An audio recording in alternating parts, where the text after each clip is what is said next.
Hello and welcome to Rogers TV Community News. I'm Carla Fitzsimmons. The holiday season is meant to be a time of joy and gathering with loved ones, but it can also be a time that is extremely difficult for those dealing with the death of a family member or close friend. The first thing is just to recognize that whatever anyone is feeling during the holidays is normal and natural. And, say someone in the family died, say there's 4 siblings and it's a mother who's just passed away. All of the people in the family are going to grieve that death differently based on their personal relationship with that person. And so I think part of what happens over the holidays, especially if it's a recent death, is there's a lot of judgment as to how different people in the family are, well, for lack of better words, dealing with the loss.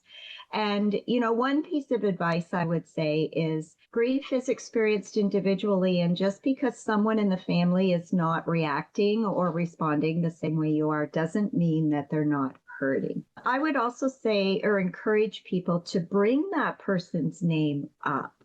We tend to want to skirt the issue because we're uncomfortable and we don't know how to talk about it. But not bringing up their name kind of sends the message that they didn't exist and they didn't matter. And so perhaps maybe have a time at the family gathering where everyone's invited to share a memory without pressure to participate. Like, not everybody needs to do that. One of the things I would suggest to the griever is to plan ahead. And from that, I mean, people are going to invite you to things, maybe things that you went to in the past, traditional things that you've done in the past. So you want to be prepared what you're able to do this season so that when people invite you, you've kind of got a script ready, you can thank them. And yes, if it feels like something you want to do, you can accept the invitation, or you can politely decline and ask them if perhaps, they could invite you next year. We process our emotional pain intellectually, and yet it's not our mind that's broken. It's our heart that's broken. And we process grief, we process unresolved emotions on an emotional level. And where your mind wants to understand, wants to put the pieces of the puzzle together, wants to rewrite the ending because it doesn't like what happened, really what our heart wants is to be heard and witnessed. And yes, sometimes it might involve an apology, it might involve a forgiveness, and maybe not necessarily face-to-face to that person. But the emotional pain needs to be healed on an emotional level. And as long as we stay up here, critiquing, analyzing, problem solving, we will continue to spin in that emotional pain with no way out. And I think that's probably one of the biggest pieces of misinformation we're given as we're taught how to grieve is you can't think your way through this. Officers from the Brantford Police Service became personal shoppers for the day in the second annual Shop with a Cop event held at Linden Park Mall. The Brantford Police Service is excited to be back here at the Linden Park Mall for our annual Shop with a Cop event. A number of students from across our community have the ability to come here with the support of local businesses through donations and different sponsorship programs to come and join in on that holiday festive spirit and really purchase gifts for their families and their loved ones. A number of businesses here at the Linden Park Mall have stepped up and are going to have a number of activities for the kids to do. They're going to experience, first of all, breakfast here at the food court. Then they're going to be assigned with officers to go around, complete their purchases for their Christmas list. We have a packing station here, so all their gifts would be wrapped and then sent home with them following, and then we're going to have a lunch to celebrate how the day went. The Brantford Police Service really has made an effort to show their commitment to the young people in our community, whether it is our connection with the YES program, whether it is the reintegration of our school resource officers in the community, or events simply like this hosted by our Community Services and Crime Prevention Unit, really trying to engage with the youth, really trying to create that relationship with the police and our young people to really show them that outside of the uniform, we're just regular people that ultimately are there to help them.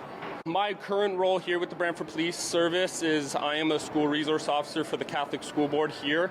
I am going to be partnered up with one of these awesome young people and going to help try to provide them an opportunity to share the Christmas spirit with them and their loved ones. So yes, I'm very excited.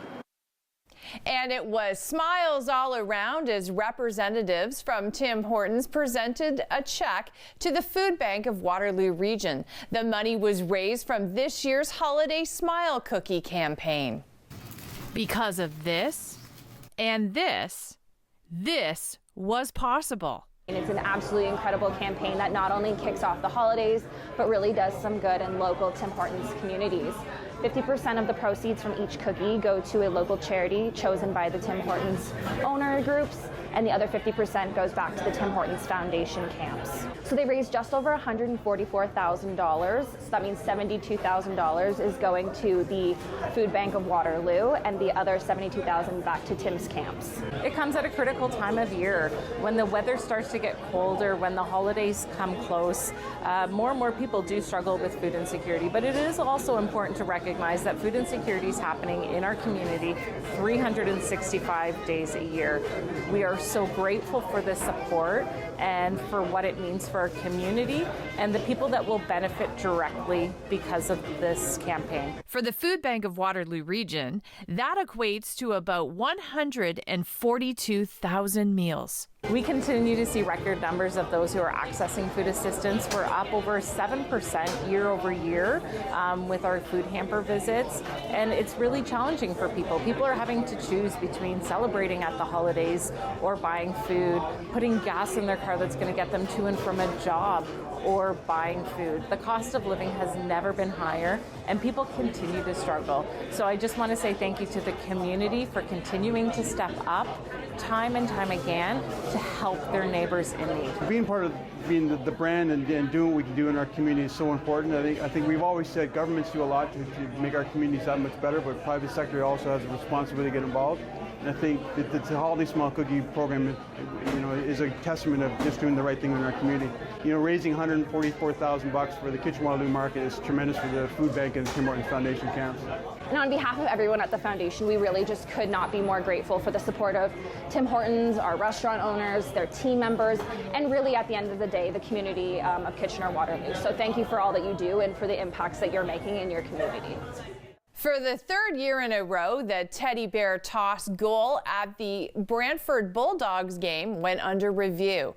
Jet Lukashenko scored his first goal as a Brantford Bulldog and sent the teddy bears flying onto the ice. And it's Luchenko turning with Dennis off the left side. Dennis pulls up, back door is Banach, out front Luchenko, it's on the goal line. It's not in the net. Oh, not this again. Oh, jeez. Two years in a row we've had a teddy toss goal called back. This puck was on the goal line. Yeah, and a little bit of that puck was in the white. It's just may not be enough. Get another look from all the way back, and Hayden Verbeek. It's a good goal. Jed Luchenko release the Bears. Hey, I made it to the ice.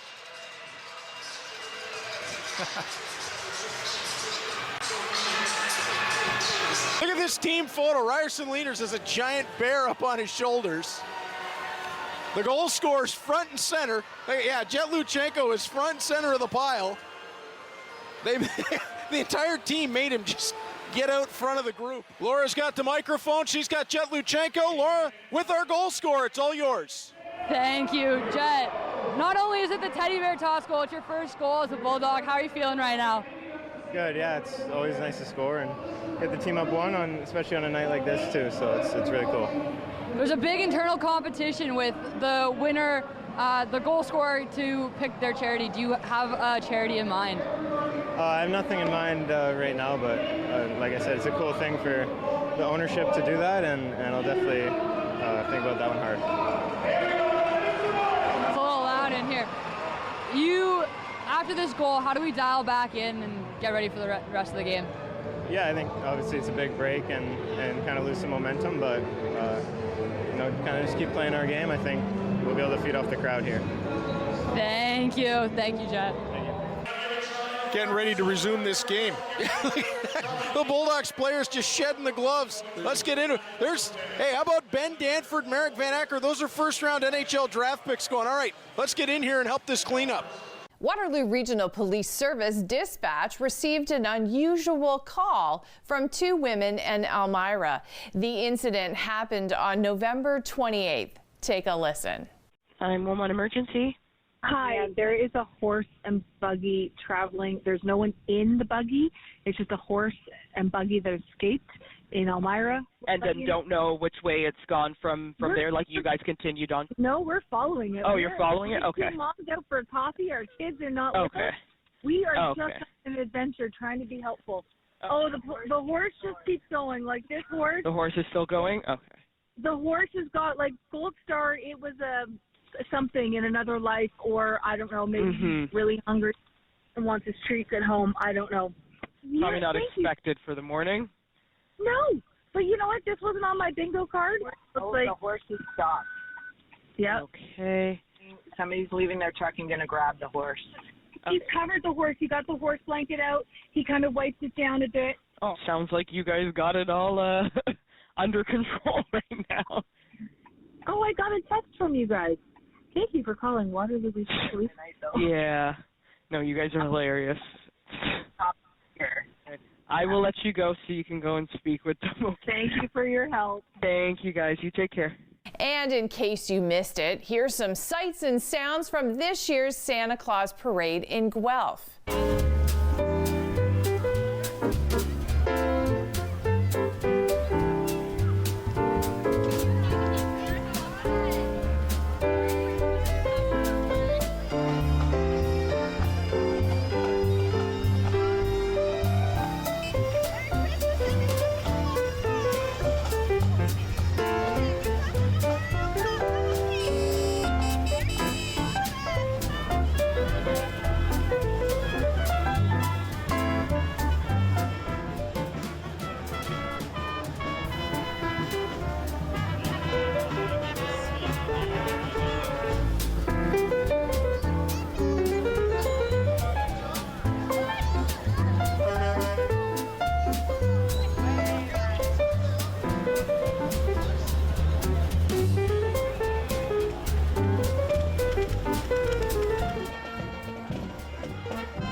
You can watch the entire parade on Sunday at 6 p.m. right here on Rogers TV. Thanks for watching this edition of Rogers TV Community News. I'm Carla Fitzsimmons. Enjoy your weekend.